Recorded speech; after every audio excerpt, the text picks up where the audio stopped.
Hello guys and welcome back to another EverQuest Legends Quick Tips. Today we're going over macros, and there was a change, especially patched just a little bit ago, and it was, I believe, on the 14th, that made our macros just a little bit more easier to read. Now it actually has a drop-down window, and you can actually scroll down and make multiple new macros with this button right here. You can change the color so it allows you to see it just a little bit more easier. I can tell now that my auto inventory is actually highlighted right there, and I already know that that specifically is one of my macros. And you can change the color on multiple different things. But how do we actually do macros in and of themselves? So let's go to my auto inventory. This is my auto inventory for one of my skills.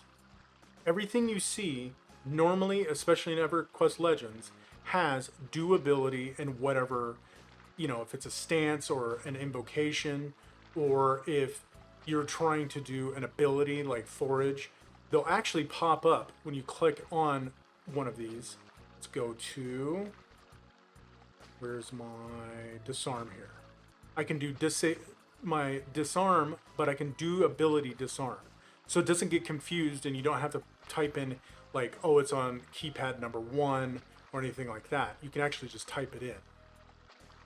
Then when it does forage, it'll do auto inventory twice to get whatever I foraged off my inventory or off my cursor. So if I'm clicking on something, I don't have some piece of fruit sticking around.